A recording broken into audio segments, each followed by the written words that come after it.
Welcome back to Starfish Coaching. I'm Eric Lee. Today for my Founder Success Interview Series, I have Rodrigo Mungia. He's the owner of Trim Design Studio, an architecture and design firm in Vancouver. And he's not only just an architect and interior designer, he's a serial entrepreneur like myself. And he started up 4 different companies, 3 in Mexico and 1 in Vancouver. And today I'm going to have a conversation with him about starting up companies, what that's like, especially for a creative person with the right brain and the left brain. And also, he knew right from the beginning, right from design school, that he wanted to start a company, but that's not for everyone. So we're going to dive into a little bit of that. Now let's bring on Rodrigo.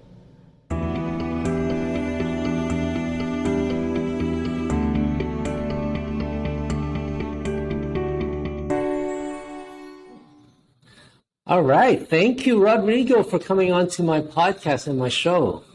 Thank you for the invite. Great. So I'd love to give the audience a chance to just hear from you a brief history of what you've done.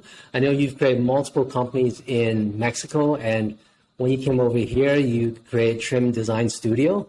So maybe share a bit of an intro about your path from trained architect to multiple business owner. Well, my pleasure. So my dad is in the industry. My dad's an architect too. So I grew up around construction. In Mexico, architects, most of us, we design and build. So I would go every weekend with my dad to pay the construction workers.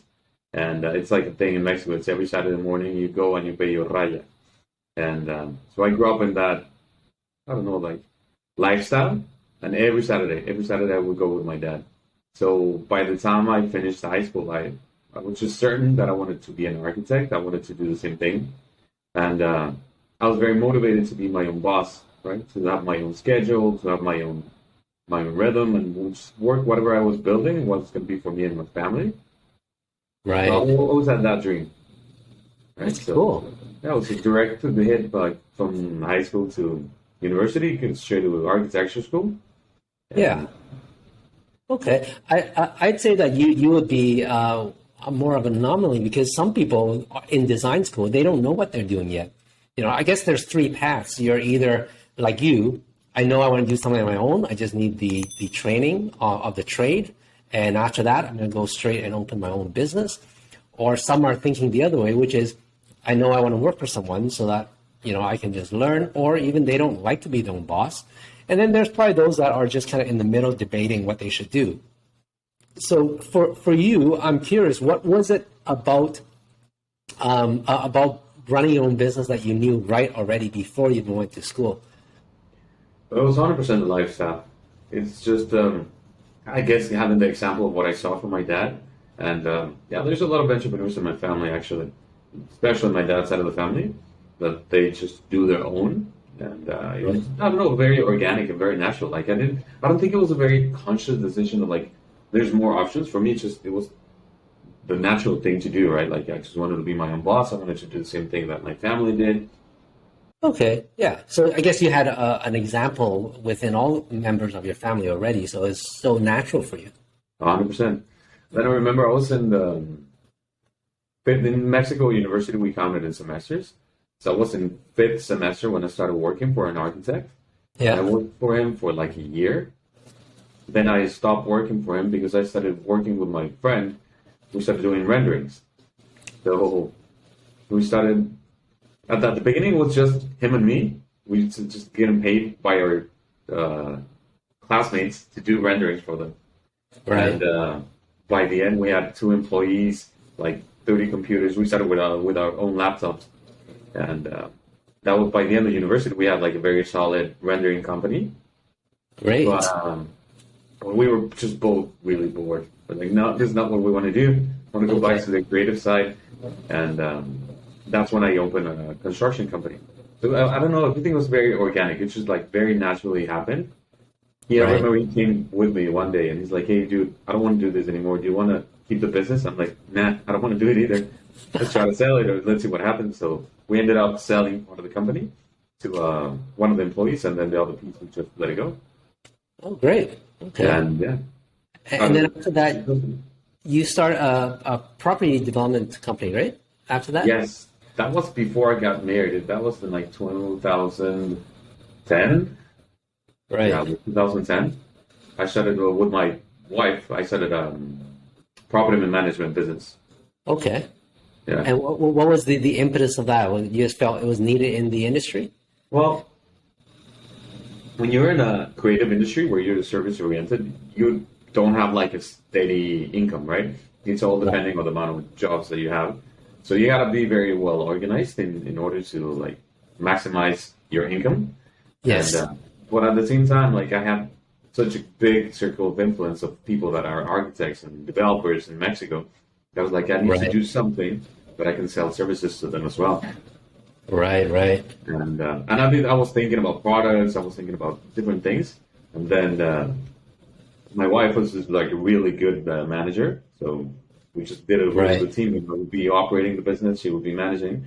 And I started selling to my people, right? And so we were managing strata buildings. Okay. And, it's just very nice, steady income that you know that each month you count with a certain amount of money, and the other one is just extra, right? Right. Yeah, that's great. It seemed like a natural fit for your network and your offering, right? Exactly. That's great. And then you found yourself in Canada and you started yet another design company. Tell me about Trim Design Studio. Well, when I came to Canada, the first year was just trying to figure out what I was going to do. I had the option of being an employee and getting my architectural license to working for someone for 3 years. Right. Or I had the opportunity to open my own business. Okay. And since I've never worked for someone, after I was like 22 years old, I was 35 when I came here. So I was like, I don't know if I want to be employed by now. Like I wasn't like against it, but I was more motivated to again do my own thing. Right. So that was not a hard decision for you, it seemed like, right? Not really, no. Right. That's awesome. Well, you've started 4 companies. You've taken it to startup, right? So I'd love to kind of see what goes on in the mind of a startup entrepreneur. Is there even any fear, or you kind of just went into it and you just roll with the punches? How was it for you starting up companies?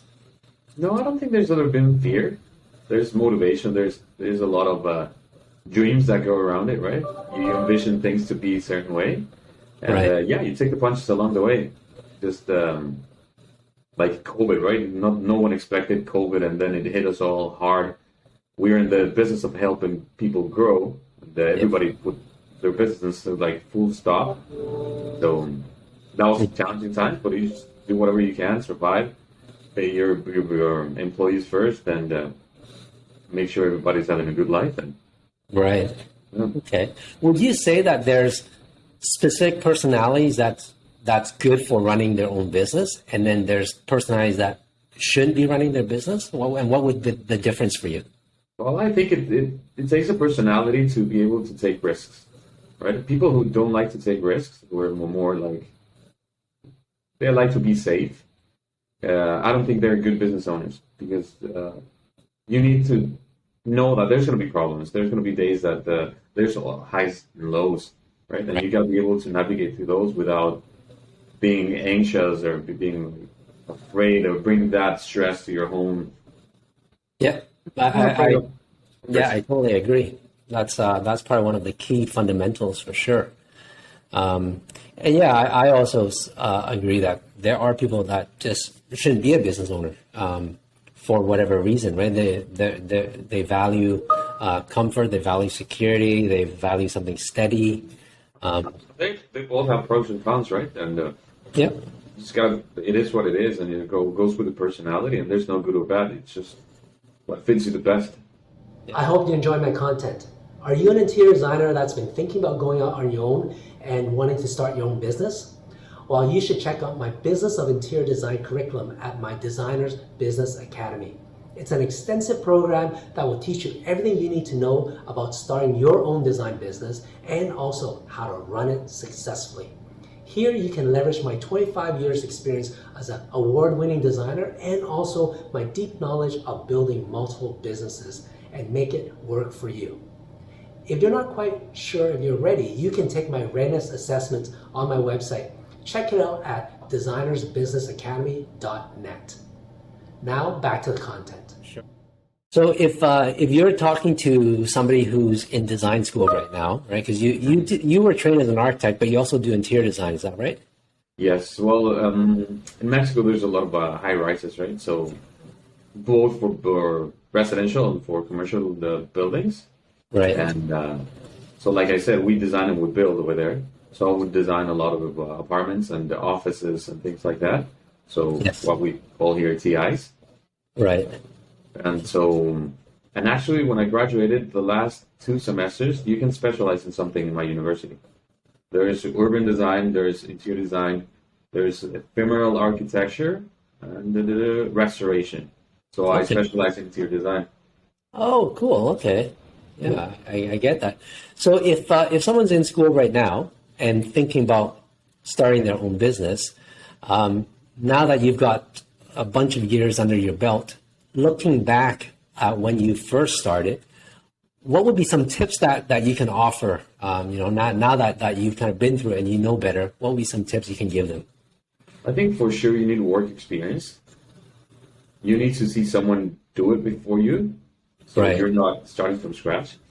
Get a mentor or something like usually when I was in school that year that I worked for that architect made a big difference for me because I saw how things got run from inside of the company. And Okay. also I saw my dad do it for so many years.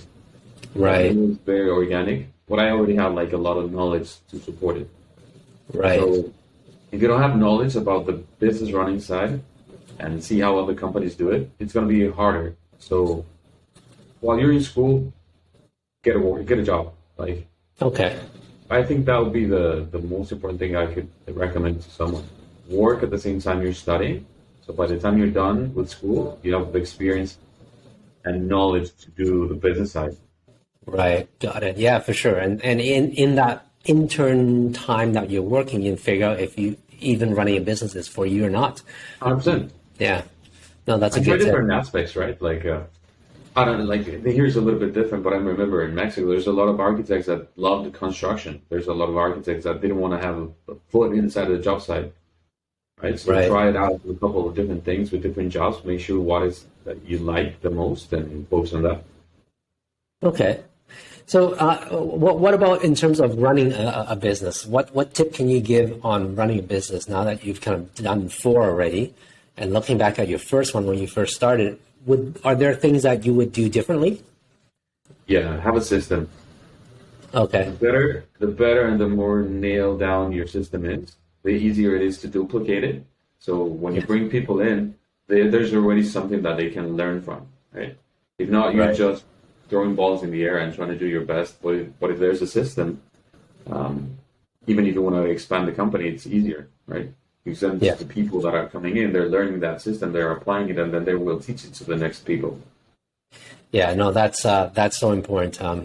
When I coach my clients, that's the exact same thing.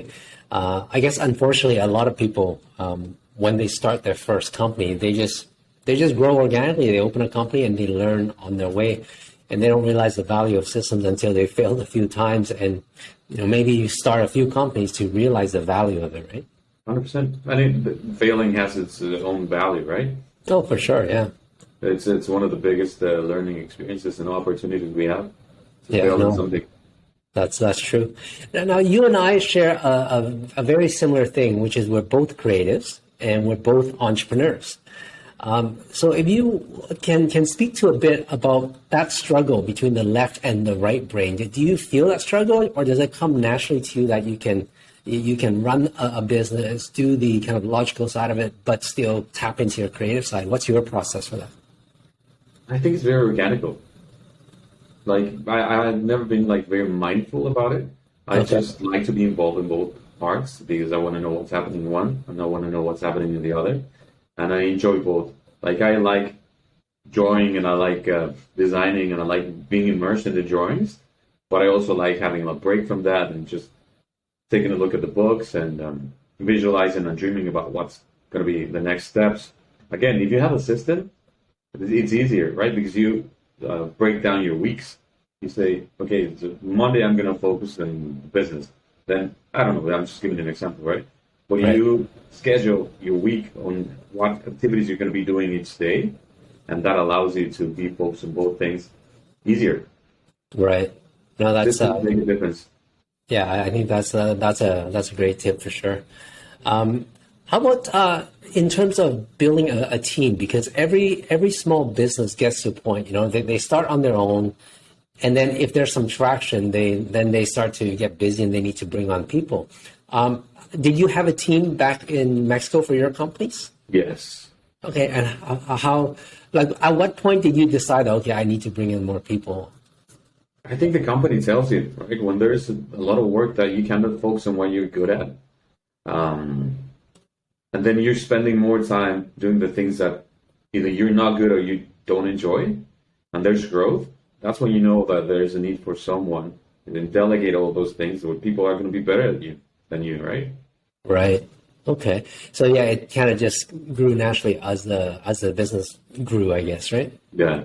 Yeah, so Okay. business is demanding, and you know that you have enough strength to maintain the payroll, right? Right. Exactly. Okay. And one of the biggest questions, I guess, for anyone starting a business, especially if they're from school, is, okay, where am I getting my clients, right? Like, especially if you're fresh from school. What was your secret for that, for getting clients in the beginning when you don't have a portfolio? Well, that's been very different experience here in Canada and in Mexico, right? In Mexico, it was very organic. In Mexico, because I grew up there, my circle of influences in Mexico. When I was still in school, and I started doing my little things as a construction. You start renovating a bathroom for someone, or you start doing little things. So then it's just word of mouth, and very organically you grow. Right? And then Right. I think for people like us, when you're working with so much responsibility, like people's life savings, right, or dreams, and that there's a lot of money involved, the word of mouth is the most powerful referral. Yes. Because there's already someone you trust this professional, right? So then that becomes your biggest asset. So Mexico was very organic, but then when I came to Canada, where I knew no one, it's just a lot of networking, and I started meeting people, and through those people again started building trust. And they started referring me and small little things, build a portfolio, and then I found myself doing sales, which I've never done consciously. I guess I always did it, but I just did it organically. But here it was like a conscious decision of like trying to get out there and network a lot. And I don't think I've ever called anyone, but just a lot of networking. Right. I guess, yeah, that's one of the key things to running a business is you can't be afraid of networking and putting yourself out there, right? Mm-hmm. Yeah. So for your first client, think back to the first client ever. I'm assuming that was one of your personal networks, but was that hard to get? Like, how was that process for you when you think back? It takes some courage to do it. I remember it was a renovation of a house of a friend. Right. He got married very young, and I was still in university. I was still in university, the last semester of university, and he was my best friend in Mexico City, and his dad gave him a house, and Nice. yeah, and the house was really good area, really nice house, but it needed a lot of work, and I remember it was a big project, especially at the time, right? For me, this 25-year-old. Like Right. his own thing, and he's like, "Do you think you can do it?" I said, "Yeah, absolutely." And I didn't know if I could or not, right? But I just took the risk. I'm like, "Yeah," and I'm just like, "Yeah, whatever I need to learn, I'll learn in the process." And Right. I charged less, of course, right, just to get the job. So, Yes. and you know that your experience is less, so then you cannot charge the same as the big boys back then. Right. Yeah. And yeah, luckily everything went great. But it took courage, right, to just say, yeah, I'll do it. 100%. Oh, for sure. And I think I've done that several times during my career when they're hired to do something you don't know what to do, but you say, yeah, sure. And then you do your research, you learn in the process, and then things go well. Yeah.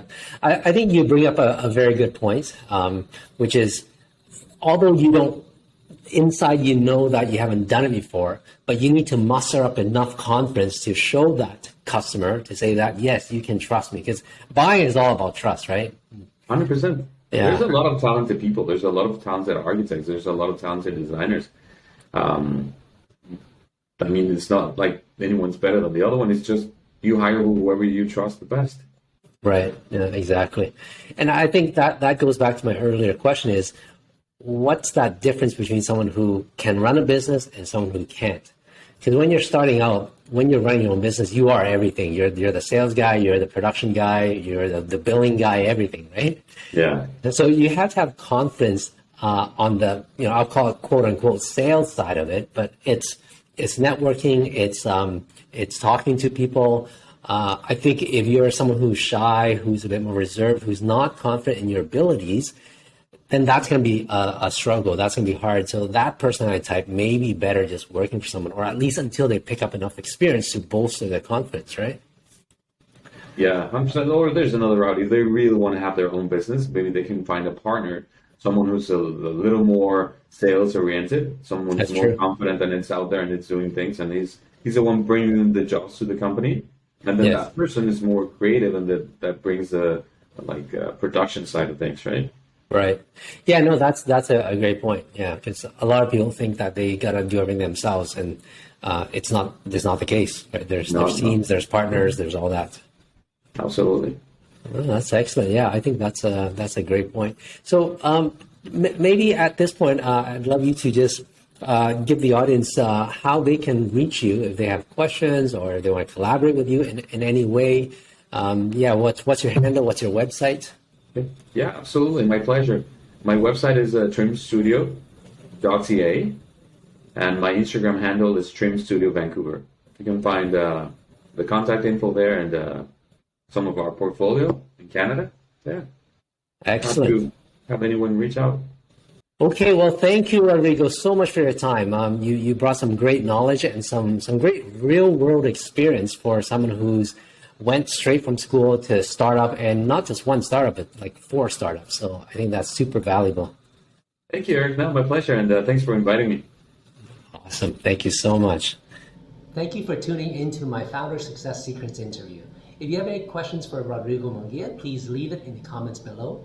And if you like this video, please share it with your network and subscribe to my channel to support my mission of bringing business success secrets to fellow entrepreneurs. I'm Eric Lee with Starfish Coaching, and I can turbocharge your success.